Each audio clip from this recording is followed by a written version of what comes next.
Good morning, everybody. I can see there's still a number of people joining, so we're going to give it one more minute to let as many attendees join, and we'll start in about 1 minute from now. Thank you.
Good morning, everybody.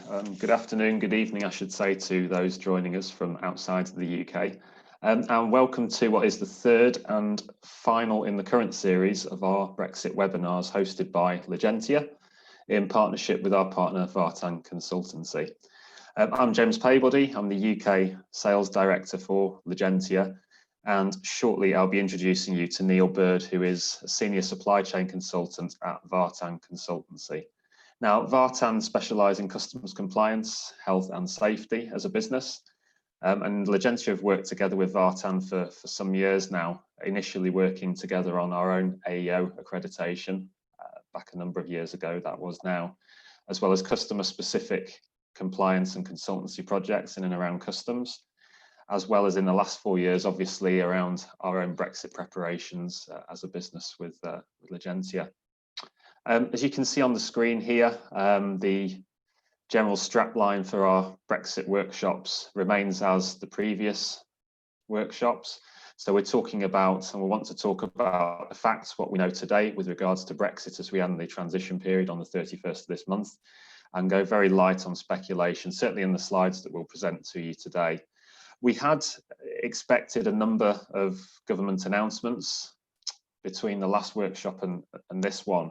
Regrettably, particularly around trade agreements, there's not been a great deal that's been released on trade agreements anyway in the last 2 weeks, which was the expectation, which is a little bit frustrating, but nonetheless, there have been some updates, and we factor those into the materials today, which Neil will present to you. I can see there's a large number of attendees again on the call today, which is great. So thank you for coming. I can see a lot of you have come back as well, which is a good sign. So clear that these are adding some value and being very useful to you on the call. So welcome everybody, be you a Ligentia customer or somebody from outside of our customer circle at this point in time. Moving on towards the agenda for today, which will be taking a familiar format to those of you that have attended the previous webinars. What we'll do is we'll cover, I'll talk for no more than 5-10 minutes just to frame the session, and then I'll hand over to Neil Bird from VARTAN, who will cover the main subject matter about Brexit planning and where you and we should all be by the time we get to the end of this transition period. That'll take about 20 minutes or so 20-25 minutes for Neil to talk. And the real value in this we found from the previous weeks is the live Q&A. So we want to free up again a good half an hour on the live Q&A session to make this as relevant for everybody on the call as it can be. For those less familiar with Zoom, on the Q&A side, you'll see towards the bottom of your screen, there is a Q&A icon between the, well, on the left of the chat icon, quite probably. If you click on the Q&A icon, then you just tap your question into there. press send, and that will come through to the panel. And what we'll do when Neil's stopped presenting is I'll then ask the questions to Neil, and we'll get through as many of those questions as we can within the time frame. I can see someone's just sent one in now, so we're off already. And then we'll do some next steps, so how to get in touch with us. So from all of the materials that we present today, the webinar is being recorded, so this will go on our LinkedIn page, Ligentia's website, our YouTube channel, so this will be available for you after the call. And in addition to that, we will give you the details of our group email address for Brexit and business inquiries, which is hello@ligentia.global, and that'll be on the final slide. So if you have any questions or topics you'd like to ask us around Brexit or other supply chain areas, then that's kind of a catch-all email address that myself and our marketing manager cover as well. Okay, so if we move to the next slide here, and just to again provide an introduction to our business. So apologies if you've seen this a couple of times and our customers are well aware of who we are, but just to introduce our business at a high level. We are one of the largest UK independent freight forwarders. We have a global network, we have a large UK office network as well, and we work with customers across multiple sectors, across global trade lanes as well, with all things logistics. Now, and I'm getting ahead of myself, so I'll go backwards. So our core services, as I get the slides heading in the right direction again, here we go. So our core services are ocean freight, where in a typical year we'll be moving around 150,000 TEU across the world. We work with all the main carriers, and commercially we'll be working on short-term, long-term contracts, blocking space, and all the things you would expect of a global freight forwarder and supply chain management business. On the air freight side as well, we'll move around 25 million kilos a year. And again, we're working on full part charters, air freight consolidated shipments, as well as across block space agreements with all the major carriers on the major trade lanes. And again, the air freight, we work across multiple sectors. The one sector this year that has popped up in the portfolio, which is no surprise, is PPE and medical support for the COVID pandemic. So that's another, I guess, string to the bow that we have, in addition to the air freight that we've moved over the years across other sectors. Logistics is a growing part of our business in Ligentia. That continues to thrive, particularly across Europe, UK, Asia, and Australasia. So offering 3PL services around the world through a mix of our own facilities and third parties. And then the final part, and relevant today, is on the customs side. So Ligentia are an AEO approved customs broker. We have a centralised team within the UK covering our UK customs house brokerage, imports and exports. And in a typical year, we'll tend to move around 35,000 or process 35,000 UK customs entries. And that's across a wide variety of commodities and all the ramifications those entail in terms of customs house brokerage and documentation process. For our preparation for Brexit, particularly on the customs area, we've taken a few steps. We've bolstered our customs team, so we've added additional resource into our customs team in preparation for the increased admin and activities. We've also made sure that we have badges at all the main channel ports. So we have the various routes of entry required from Europe into the UK and out the other way. And we also invest heavily in RPA, which is robotic process automation. So whereby we have lots of repetitive back office tasks, we like to take those where we can away from individuals. So the robot can do those for us, and our individuals can spend more time having more valuable conversations and working with our customers.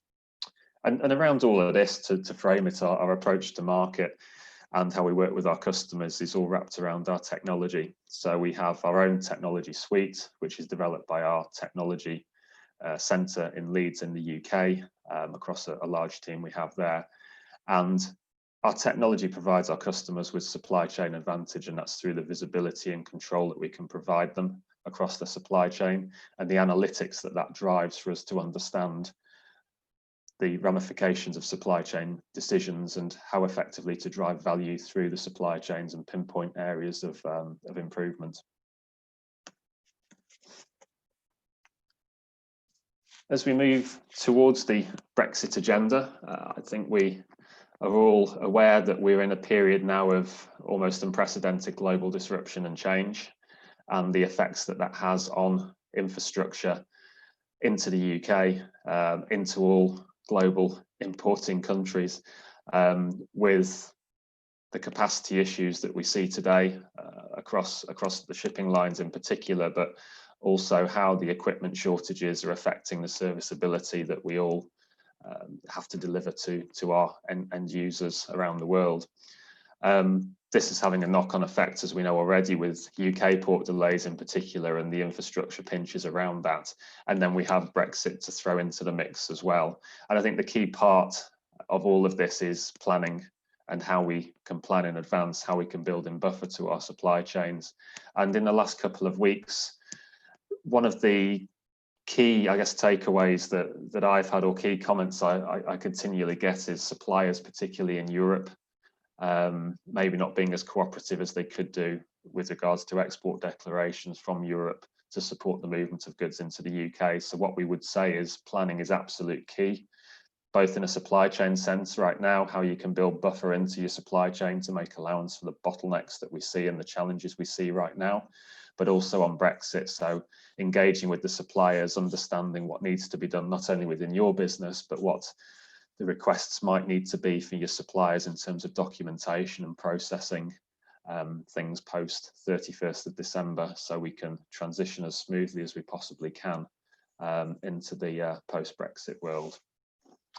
Okay, and I will look now to introduce our guest speaker today, as we look to plan for the end of this transition period again. So Neil, I can see you're online. If I can hand over to you to cover the slides, and then I'll be back when you're finished and we'll go into the Q&A. Thank you very much, James. Good morning, everybody. My name is Neil Bird. I'm the senior consultant with VARTAN, as James mentioned. I'm going to take you through some Brexit preparation that you will hopefully have already started, and should be well on the road to making yourselves as prepared as you possibly can be for the end of the year.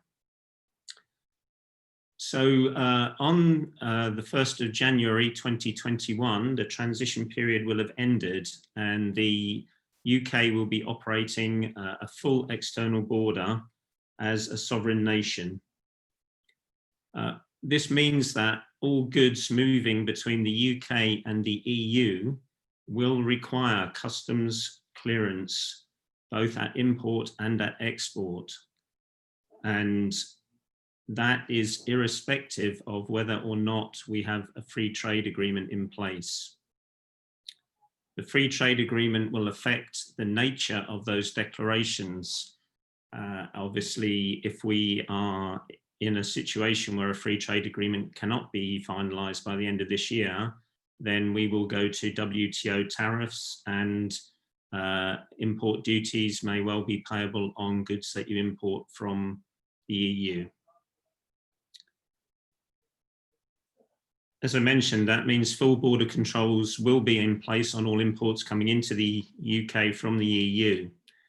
However, the government or has recognised that coronavirus has had an impact on businesses' ability to prepare for this.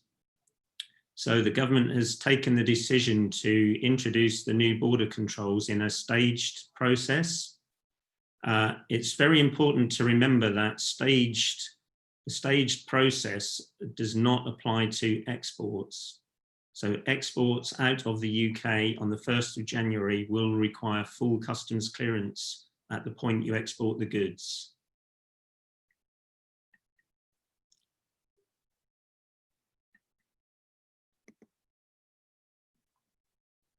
My apologies, getting ahead of myself.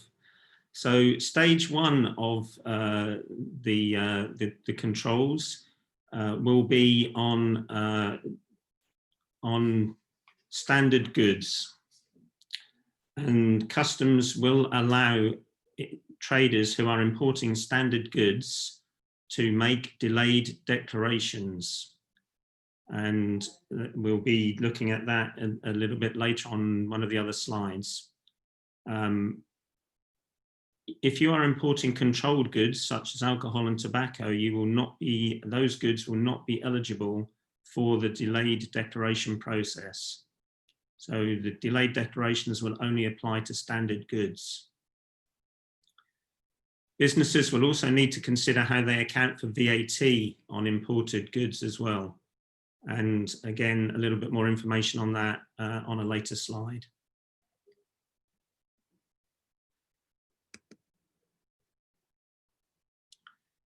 If you are importing products of animal origin or plants and plant products, from April 2021, you will be required to produce the relevant health documentation and phytosanitary certificates for those products. And controls on those products will begin at the beginning of April.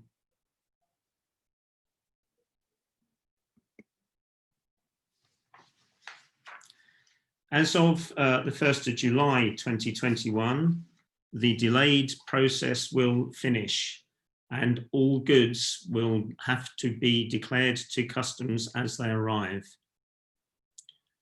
Full safety and security declarations will also be required for all goods moving into the UK.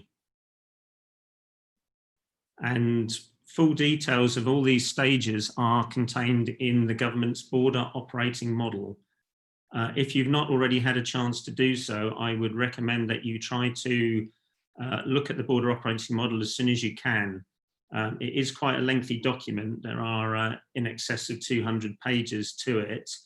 However, it does explain in detail how the infrastructure around this is going to work. And it also looks at arrangements for individual ports and how ports will operate, particularly those ports involved in the short sea straits.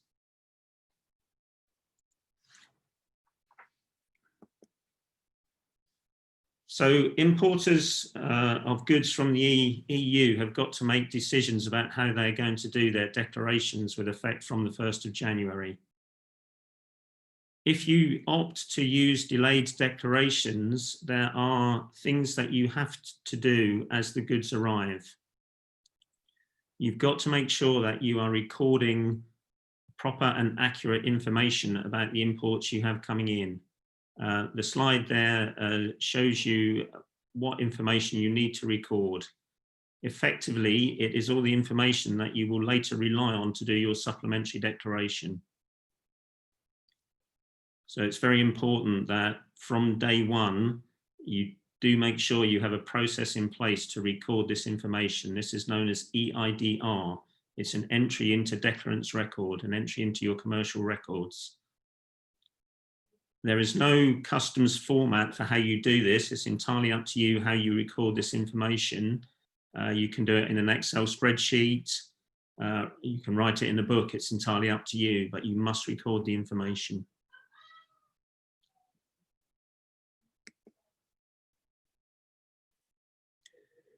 The supplementary declaration, which is the customs entry you'll be required to do within 6 months of the importation of the goods, has to be done by somebody who is authorised for customs freight simplified procedures.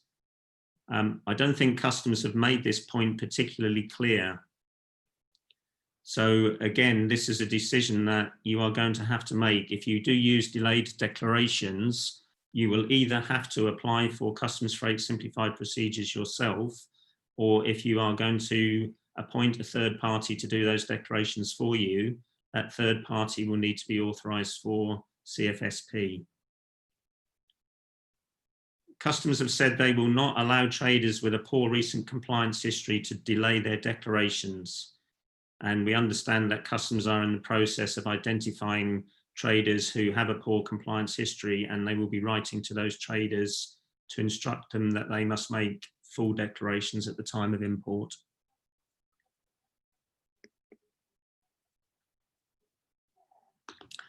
As I said earlier, the border operating model is a fairly heavy document and does contain an awful lot of information. So what we've tried to do on this slide is to point you in the direction of some of the key information that you will need. and indicating the pages of the border operating model where you can find that information. The border operating model does contain some useful process maps and flow charts explaining how these new rules and regulations are going to work. And there's a core import process map on page 46 of the border operating model. There is information with regards to GVMS, the Goods Vehicle Movement System, which will be the system for recording customs data on vehicles moving through Dover and other non-inventory controlled ports. Information on that on page 106 of the border operating model.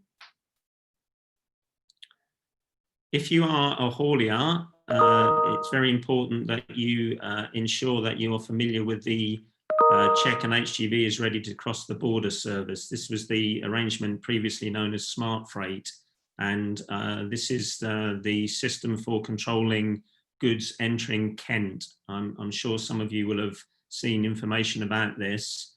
The intention is obviously that HMRC do not want vehicles arriving at Dover that are not ready to cross the border, that do not have their customs paperwork in place. So it's imperative that you make sure that you have all your customs declarations done and you have supporting documentation in place before the HGV makes its journey to the port of export. Customs export declarations will need to be submitted as arrived from the 1st of January so that the clearance and the permission to proceed takes place at the exporter's premises. That's an important point to remember and is a fundamental change to the way in which export declarations will be done. So your goods have to be cleared before they leave the exporter's premises and start making their journey to the port of export. As I said, lots more information about this in the border operating model.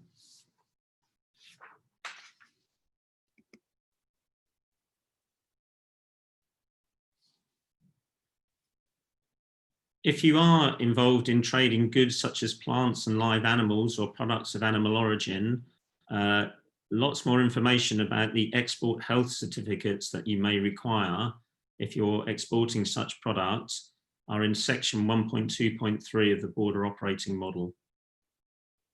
And I would recommend that you look into that as soon as possible if you are trading in goods of that nature. You may also be able to find information on the DEFRA website as well about this.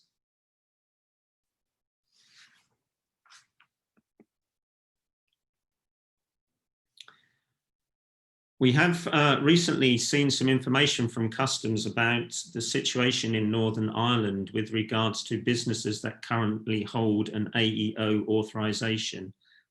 If you are a holder of a UK AEO authorization, you may have seen letters from customs. They have been sent out to all AEO authorized businesses.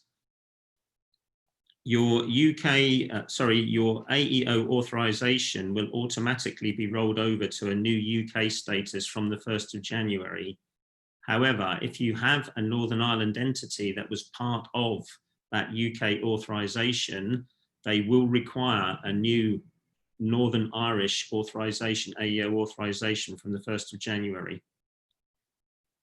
That authorization will continue to be under the legislation governed by the UCC, the Union Customs Code, and you will have to apply for a Northern Irish AEO authorization. More information about this can be found through the Trader Support Service, the TSS. You will also need a new EORI number if you have a Northern Irish entity, and that will begin with XI. If you need to apply for that, you need to do that through the gov.uk website at the EORI page to make your application for a Northern Irish EORI. The TSS is a government-backed scheme and they are offering free advice to anybody who trades with Northern Ireland. So I would recommend that if you are involved in trade between Great Britain and Northern Ireland, you do sign up for the TSS to see if you can get information from them and see if they can help you with the new processes that are required for moving goods into Northern Ireland.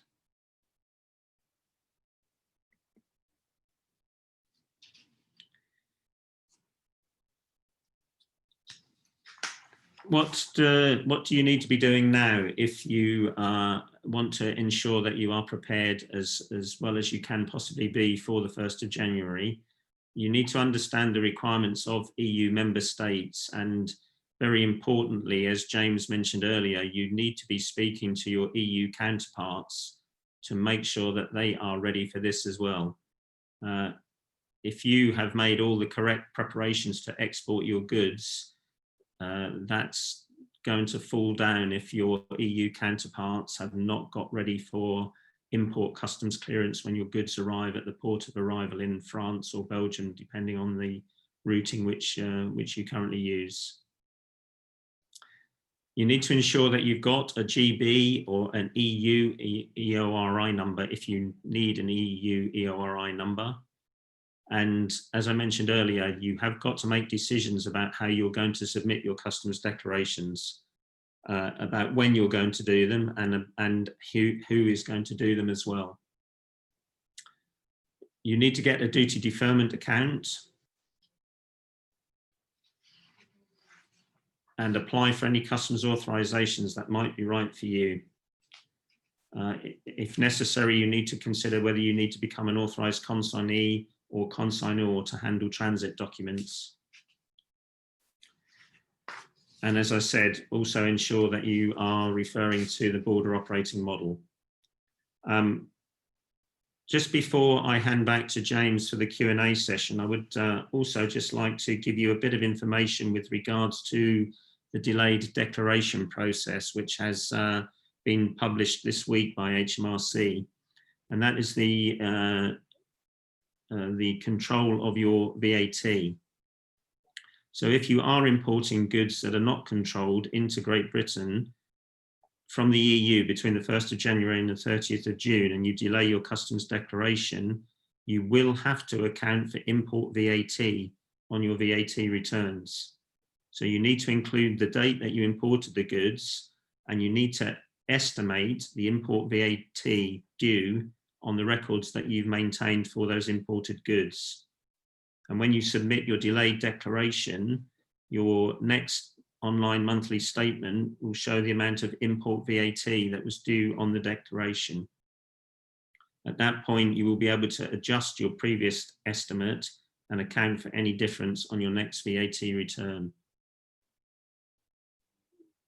That's another important consideration if you are thinking about going down the delayed declaration route. So at that point, I will hand back to James and we will move into the Q&A session. Thank you very much. Thank you very much, Neil. And I'll just keep this slide on for just a little tad longer because it's this is the important slide, I think, particularly where we're up to now, isn't it, really? Correct, yes. People do need to make sure that they are prepared for this, James. It's going to be very much a very significant changes to what we're used to currently. Absolutely. And can I ask a question as well, because we get asked this quite regularly. In terms of applying for an EU EORI number, how would somebody go about doing that? You need to have a look at the Europa website, and you can be guided there as to how to make an application for the EORI. Sure. Okay. We understand that's not a complex process as well. That's just a sort of a high level. We understand it's a fairly painless kind of process. Yeah. It takes too long for you to get that established. Okay, thank you very much. Right, well, we will move towards the Q&A in that case, as I will try and control the slides. There's a couple that have that came in previously as well. There's one from Matthew, which we kind of covered in the slides to an extent. And the question is, who now makes the customs declaration at origin? Do we need either the supplier or the third party to make the declaration in the country of origin? So this relates to what I understand is an ex-works import. So if you want to fill in any gaps, Neil, but as an ex-works import from Europe into the UK, the UK importer, so yourself, would be liable for making that export declaration as well as the import declaration. I guess it touches on the point we made before in terms of speaking with suppliers and getting that dialogue going now, because the supplier will need to provide a level of documentation, won't need to support that. That's correct, James. Yes, I think in part of your preparation needs to be possibly a review of the Incoterms that you're using, particularly the Incoterm that you might be using to buy goods from Europe, because obviously certain Incoterms will obligate you as the buyer to perform certain customs functions. And as James mentioned, if you are buying ex-works from a supplier in the EU, and that's going to obligate you to not only arrange the import clearance, but the export clearance as well. And if you are doing that, that is going to require you to have an EORI, an EU EORI in order to do that. If you are going to be responsible for any customs activity in an EU member state, you are going to have have an EU EORI number. Yeah, absolutely. And the second part of the question you've just answered there, really. So yeah, it can be done by a UK company, Matthew, but you'll need to apply for that EU EORI number through the Europa website that Neil's mentioned there as well. Okay, thank you very much. We'll go into, I can see the Q&As are coming thick and fast now through the chat function.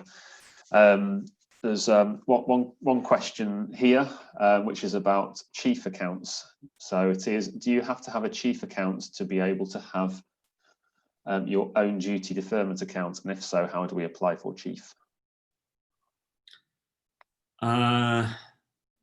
You don't have to have access to chief to have a deferment account.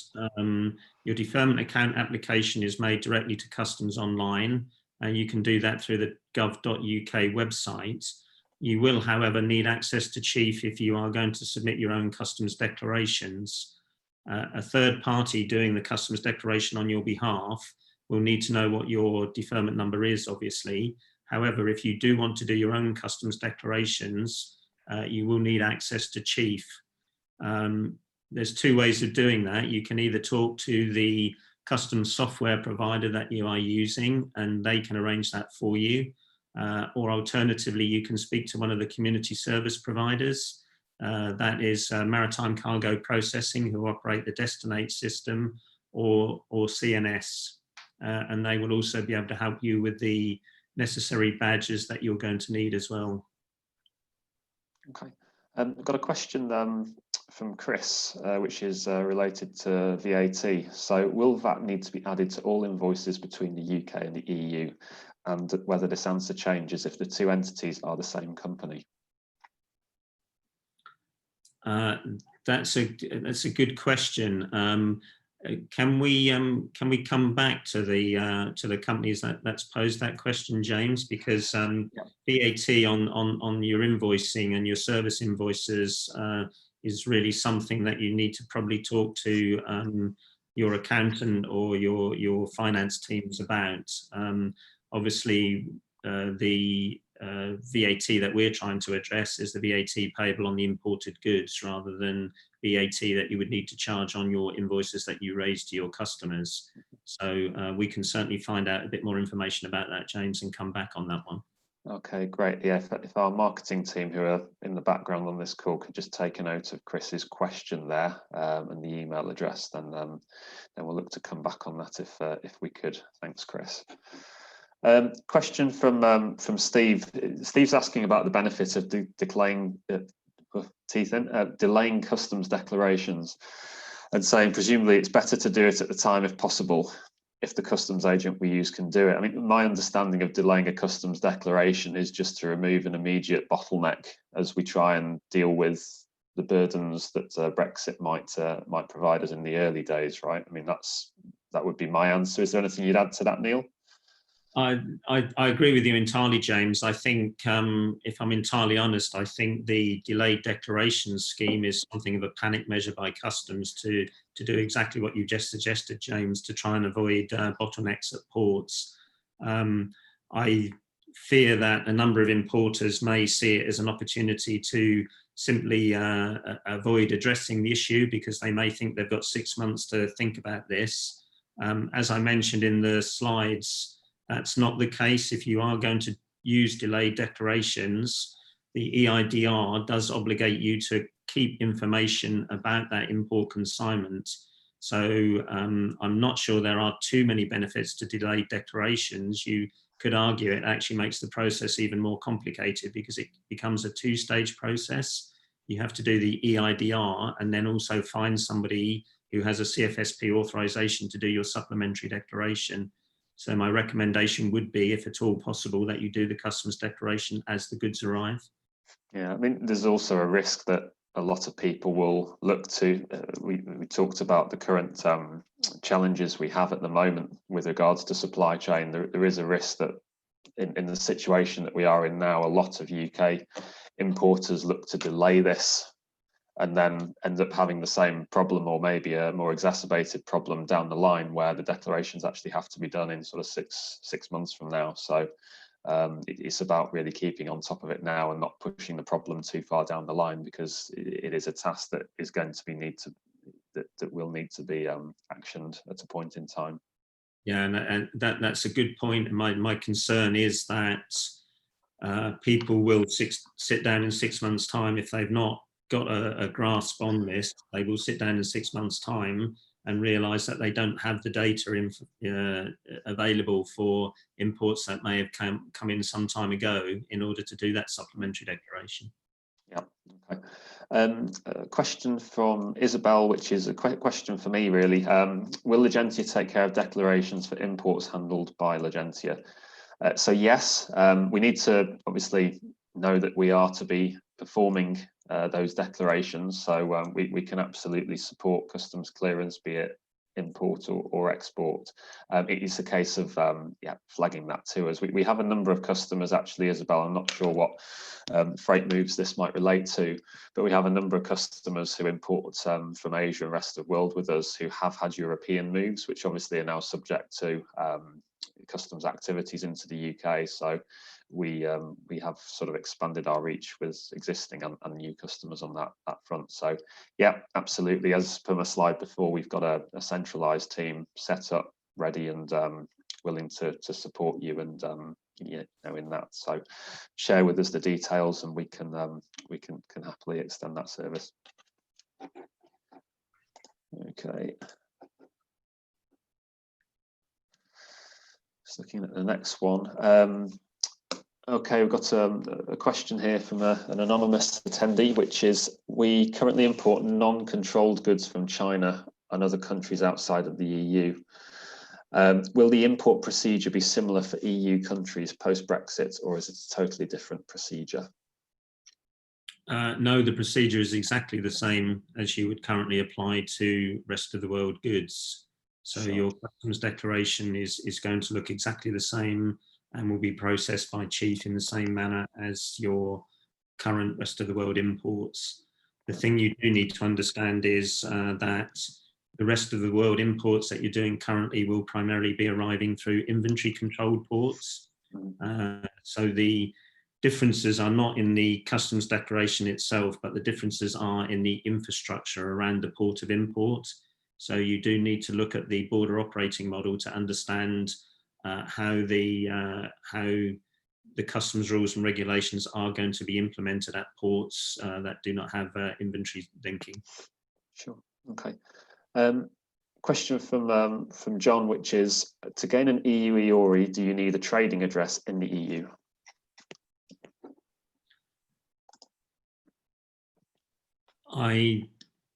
I'll need to check that. I don't believe you do. However, I will need to check that, James, and come back to you on that one.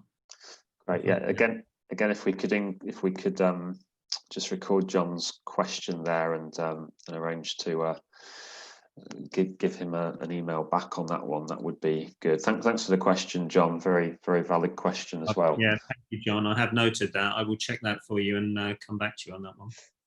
Sure. Okay, sorry, there's a few repeats here, so I'm just working my way through those ones. Question from Vernon, which it seems to be a bit of a repeat question, so I'll ask it. It's saying, is it essential to have a duty deferment account, or can you continue to use the freight forwarders account? Absolutely, you can continue to use the freight forwarders account if you don't have your own deferment. I understand that customers will still be also retaining the option of you making a direct cash payment to them via the declarant's FAS account as well. I don't believe that facility will be withdrawn. So not essential for you to have a deferment account, but will help your cash flow if you do operate your own. Sure. And another question related to the same topic from a few people, and that is there a monthly cost to have your own account with customs? That's a good question. Currently there is, because you are required to provide a financial guarantee for a deferment account. However, that rule is being relaxed from the 1st of January. So there will be no requirement at all for a guarantee for deferment accounts up to a value of £10,000 per month. Thereafter, you will be assessed on application by customs, and they will assess your, you will be required to pass some tests around your compliance history and your financial solvency, and customs will only require a guarantee if they do have any concerns about your compliance or your financial solvency. So the cost of operating a deferment next year will be significantly reduced from what it is currently, and may actually be eliminated altogether. Yes, thank you very much. And then again, related to the same topic, and that is, does not having a deferment account have any detriment to imports and exports? I mean, from my perspective, you would tend to get charged a fee by a freight forwarder, so there's a financial detriment, I suppose, versus doing it directly. But immediately, I mean, would there be a detriment rather than doing it yourself, would you say, Neil? Cash flow, James, as you rightly said, if you are an importer using a freight forwarder or a customs broker's deferment account, then usually they will require payment up front and will charge you a fee for utilising that facility.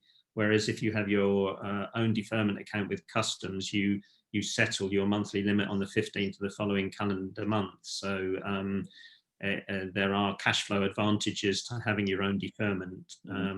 So the downside of not having it is additional administration, because you have to keep raising regular payments to your freight forwarder or your customs broker, and of course you will be charged a fee for using their facility.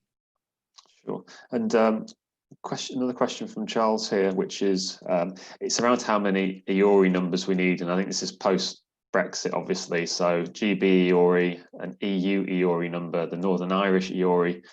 Is there anything else we're aware of, or would that encapsulate it all? That would encapsulate it. If you have an EU EORI number, it's valid in all 27 member states. Obviously, a GB EORI is no longer valid in Europe because we've left the EU, which is why you are going to need an EU EORI if you want to do customs activity in an EU member state. Okay, thank you. Let's see, if we are okay, there's a question here. If we are importing goods into the UK and leaving all the paperwork with the haulier, would we still need to set up a deferment account? Not quite sure I follow the question. Yeah, you might. Yeah, it's. Are they suggesting sure from, but if you want to elaborate on that question, that would be that'd be good, and we'll look to cover it. Yeah, I'm sort of assuming, James, that what they're suggesting is that if they're leaving everything with the haulier, are they assuming the haulier would have a deferment that they could utilise? You have to bear in mind that as the importer, if it's an importing business that's asked us that question, James, obviously the obligation to pay duty is that of the importers. So it is your responsibility to pay that duty. So whilst your haulier or your freight forwarder may offer you the use of their deferment, it's still up to you to make arrangements to make that payment. Sure. Okay, thank you very much. And right, question from Chris here. Do we need to become an authorised consignor or consignee? And if we don't, what are the potential issues and risks? Do we know the nature of Chris's business, James? I don't myself, no. No, okay. I think the use of authorised consignee and consignor is probably going to fall more on carriers and hauliers than it will be on importers and exporters. The authorised consignee and consignor allows you to start a transit movement from, or start and finish a transit movement from your premises.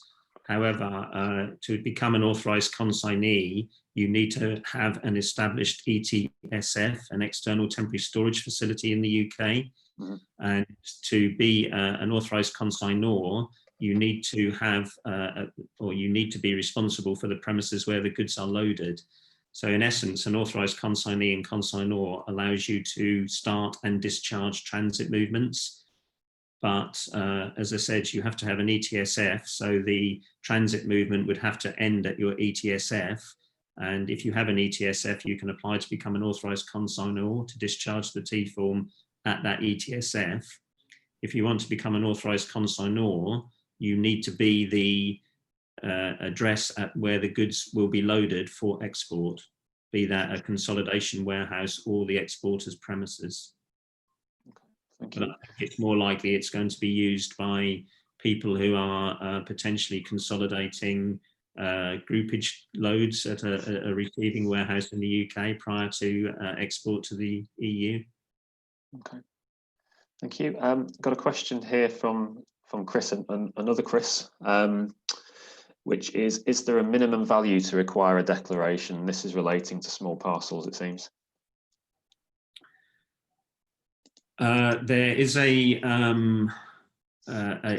value at which you can do a more simplified declaration as a low value declaration, but there's no exemption from the requirement for customs declaration. Okay. Okay, question from Damien, which is, if we are bringing in goods from the EU as DDP, do we still have to get customs clearance? They still have to be customs cleared, but if you are buying DDP, it will be the responsibility of the seller to arrange that customs clearance. Yeah. You need to be very careful when using DDP because it's very difficult to establish who the importer of record should be on your customs declaration. But the Incoterm itself does not take away the need for a customs declaration. It just changes who is responsible for making that customs declaration. Sure. Okay, thank you. There's a question from Edward here also. It's from a few people also, which is, can we use more than one intermediary for customs declarations post-Brexit? Yes, you can. You can use as many as you want. Yeah. I guess the question is why, and I guess it ties through to the markets maybe that Edward's serving and some of the other people, which is why you maybe got multiple logistics providers in play, right? Yeah, absolutely. The only thing you need to think about there is if you have your own deferment, is making sure that all those different intermediaries are authorised to use that deferment. You can do that by lodging a form C1207N with HMRC and giving HMRC the details of those intermediaries and their EORI numbers. But there is there's no restriction on the number of intermediaries you can use. Yeah. Okay. Question from Claudia here. What Incoterms would you advise we use for EU suppliers where they used to be ex-works?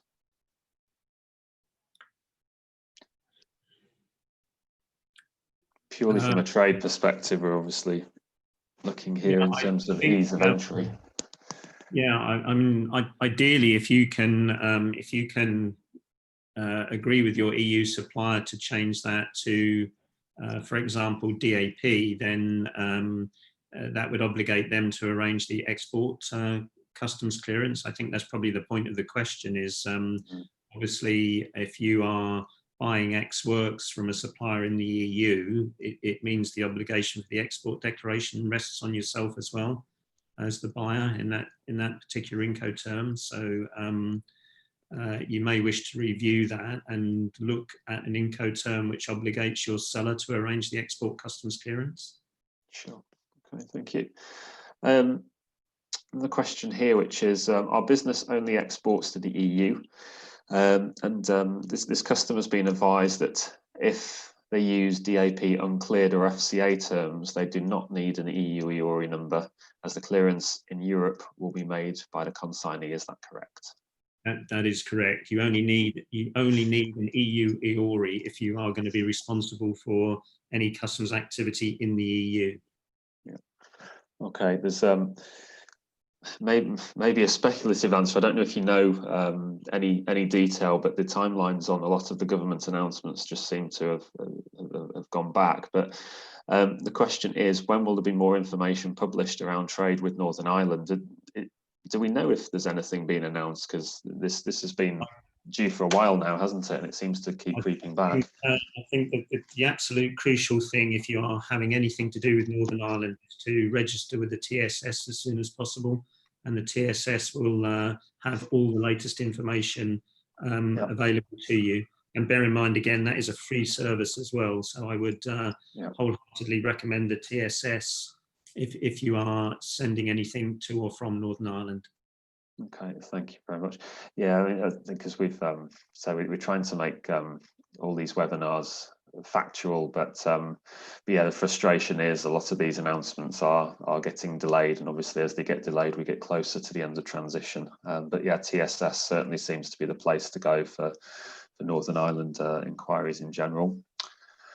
I would agree with you on that point, James, and it is frustrating because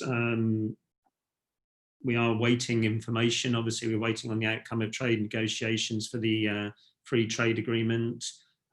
We've also learned this week that the third iteration of the border operating model is not going to be made available until the new year, which doesn't seem fantastically helpful. But there is as I said, there is a version of it which is available at the moment and does contain an awful lot of information. But there is meant to be a further update, but that seems to have been delayed. Okay. We've got a question from Guy here. And Guy's currently sending components out to an EU supplier for use in the manufacture of goods. So fabrics, I guess it's machinery to go within a machine. Would we need an EU EORI number for sending this to the EU? Again, it will come down to the terms and who's responsible for the import clearance into the EU. But if the person who's posed that question to us is exporting on an Incoterm which doesn't obligate him to do the import customs clearance, then he will not need any EU EORI to do that. I hope that answers the question for you, Guy. Again, just on EU EORI, just to still getting quite a lot of questions on EU EORI numbers. This one's from Jeremy. If we are exporting to the EU, do we need an EU EORI if we already have a GB one? And again, I guess the answer is the same, right? Depends on the terms, but if you're liable in your trading term, then absolutely. Yeah, if you're liable in your Incoterm trading term, if you're liable for arranging customs clearance in the EU, then you will need one. Sure. Okay, so there's a couple that have been answered now. So, question from Suzanne. It's quite an open question, but can you give some more information on guarantee waiver for a duty deferment account? There's lots of information about it in the border operating model. The border operating model details all the customs procedures that had previously required a customs comprehensive guarantee. Customs comprehensive guarantees are being withdrawn for most customs procedures in 2021. So it won't actually be a guarantee waiver anymore. What it means is there's no guarantee required at all. So at the moment, if you have an AEO authorization, you can currently get a up to a 70% waiver on your deferment guarantee. But that, as I said, next year there will be no guarantees required for your deferment unless customs advise you otherwise. So you won't need a waiver because you won't actually need a guarantee. Sure. Okay. Questions just come in now from Steve. We have covered it, but I'll ask it anyway. So Steve's got a GB EORI number. Wants to know how to get an EU EORI number, and that was the Europa website. Was it, Neil, that you mentioned before?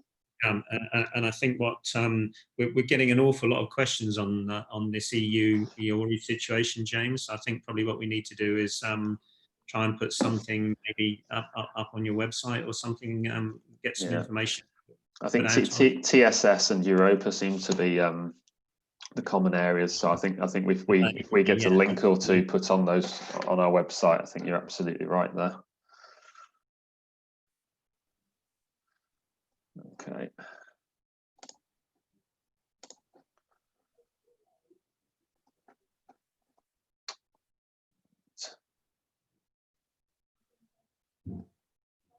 So I'm just finding there's a lot of repeat questions here today.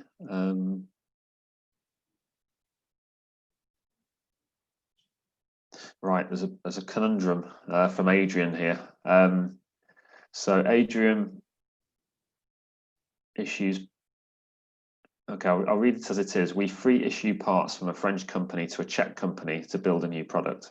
The French goods do not come into the UK until they are assembled in the Czech Republic, or in the Czech product. How is the duty on the French parts covered, and what level of duty would be levied on entry to the UK? I guess we can't really answer the last bit. We can't at the moment, because obviously that's all going to be subject to whether or not we have a free trade agreement, but the duty would be assessed on the import from the Czech Republic. Obviously you wouldn't, the movement from France to Czech Republic is still an EU movement, so that wouldn't be subject to any customs controls at all. You would have to look at the nature of the finished product that you were importing from the Czech Republic, and the import arrangement would be based on goods of Czech origin. Whether they will be dutiable or not, as I say, unfortunately, frustratingly, we don't know at the moment, and that's subject to the outcome of the free trade agreement. Okay, thank you.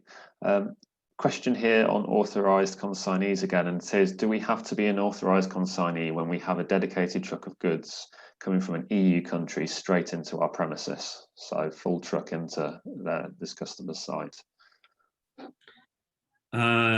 No, you don't need to be an authorised consignee. As I mentioned earlier, you can only be an authorised consignee if you have an ETSF anyway.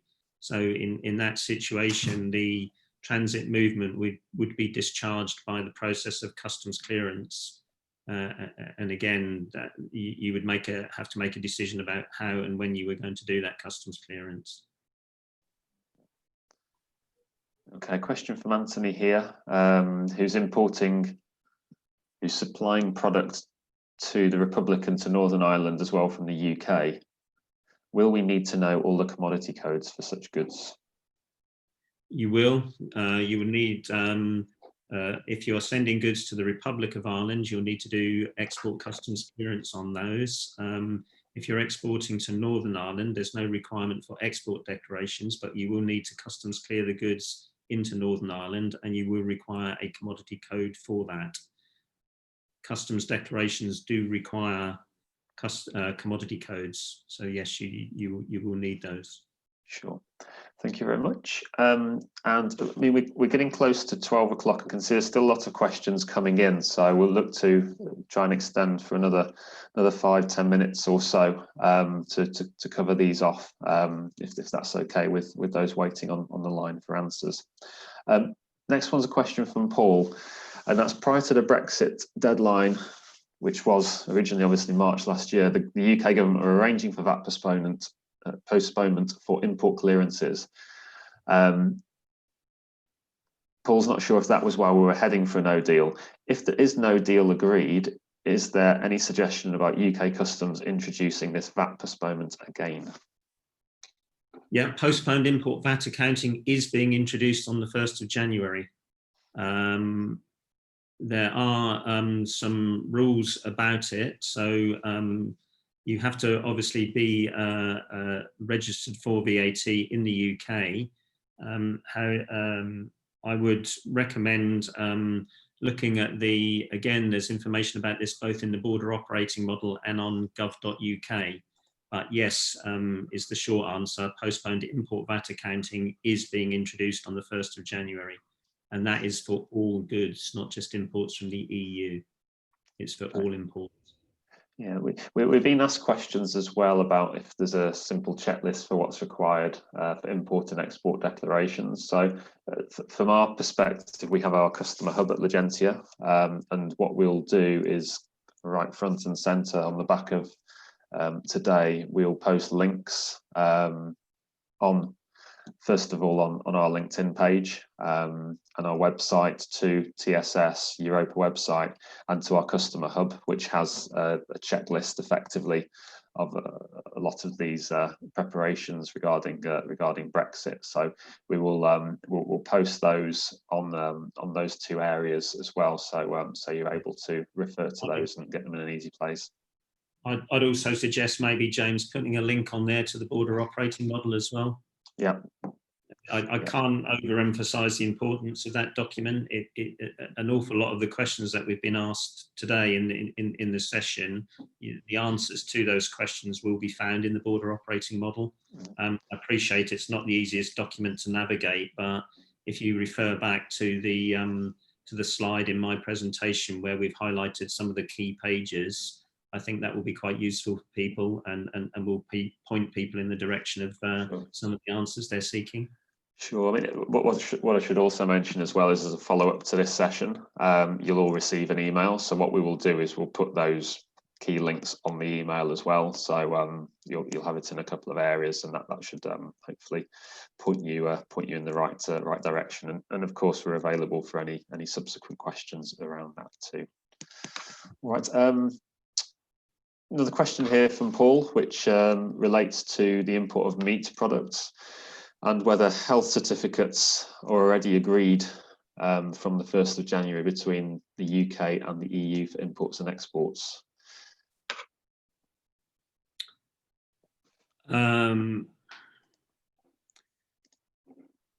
The sanitary and phytosanitary controls are going to be introduced from April, but I don't know whether the format of those certificates has been agreed. If it's meat products, I would try and point you in the direction of Port Health. Again, maybe that's a link that could possibly be posted on your pages, James. Port Health will be the body responsible for the control of products of animal origin. So they may be the people that would be best placed to answer questions about the nature and format of those certifications. Sure. Okay.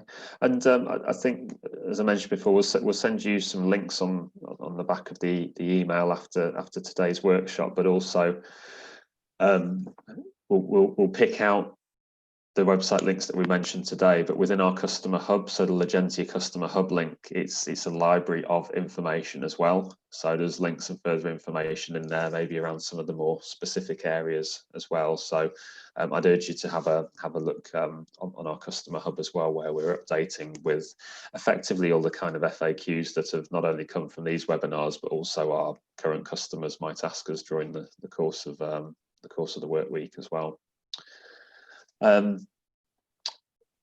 Still a question here on GB EORI numbers. So just to confirm, do we need to apply for an additional separate EORI number for X works from Europe? Yeah, I think we summarised that earlier, didn't we? If you are buying ex works from the EU, it obligates you to arrange the export customs clearance, and you would need an EU EORI for that.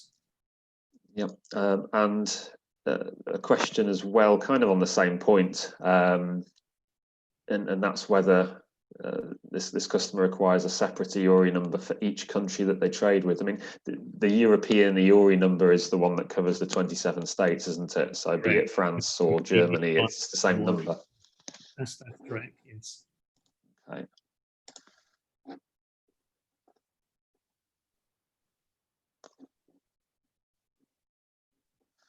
Okay, again, EORI numbers. I think I know the answer to this, but it's a question from Chris, who has he has a UK EORI. He's applied for an EU EORI in Belgium, and does he also need to apply for Northern Irish EORI, assuming that he's obviously trading with Northern Ireland as well? You will need an XI EORI for Northern Ireland. Yeah, I think on the EORI number question, there was one before whereby if you're trading with Europe, feels like there's 3 EORI numbers. You'll need a GB EORI, a Northern Irish EORI, and an EU EORI, and that essentially is covering the EU, Northern Ireland, and the UK. And everything over and above that is business as usual, isn't it? Really, because that's rest of world. Rest of the world. So yeah, if you're importing from rest of the world, your GB EORI is what you need for the import declaration. Okay. Right stuff. See if I can pick maybe one more question out before we look to close. And yeah, the question from Chris here on export triangulation. How will this now work? Bit of an open one. Are we looking at VAT rules on triangulation, or that's quite as you say, that's a very open-ended question. There's sort of a multitude of other questions linked to that one, I think. We maybe need to take that one offline, James, and get a little bit more detail about the nature of the triangulation and the sort of precise questions that are required to be answered there. Sure. Suffice to say, if you are involved in triangulation that requires the movement of goods between the UK and the EU, then yes, that is going to change significantly next year. Okay. All right, and okay, so finally a question here from Charles, which is to apply to be an authorised consignor, we have been asked to apply for a CCG, Customs Comprehensive Guarantee. Can I confirm this is essential? And I'm guessing it would be the bank rather than an appointed agent. My understanding was that you would not require a CCG. No, sorry, let's rephrase that. Yes, for authorised consignor, yes, you will, because you need a transit guarantee. And that guarantee would need to be underwritten by a financial institution such as a bank or an insurance provider. So the authorised consignor will allow you to raise a transit document starting at your premises. So yes, you will need a CCG for that, and you need to provide a financial guarantee for your CCG. Okay, great. Well, thank you very much, Neil. I think that brings our Q&A to a close. There are a few questions still outstanding. Some are very specific and related to products. So what I would suggest, I will move to the next slide. And for some of the specific ones, I think it would be worth reaching out to the email address here, which is a shared or a group email address, which is looked after by myself and our marketing team. And we can pick up some quite specific conversations regarding some of the inquiries that some of you have on this area. So just to reiterate, this video will be posted via our LinkedIn page, on our website, and on our YouTube channel. So you can play this to your heart's content, or bedtime listening, or whatever it may be. And you'll find the previous webinar videos in there as well. So you'll see 3 webinar videos really honing in on the subject matter and the Q&As. In terms of the current series, so this is the last in our current series of 3 webinars. Depending on demand, we may start this again on relevant topics in the new year, but we'll keep you all posted. We will send an email to you all as well, thanking you very much for attending, and also with some of those key links that that you mentioned. And in addition to Brexit, myself and the team are also available to discuss any supply chain questions that you have outside of this topic. So you've got our contact details. Don't be afraid to use them. Wish you all the very best, and thanks once again for attending, and thank you very much to yourself, Neil, as always, for your time and support on our webinars. Thank you very much.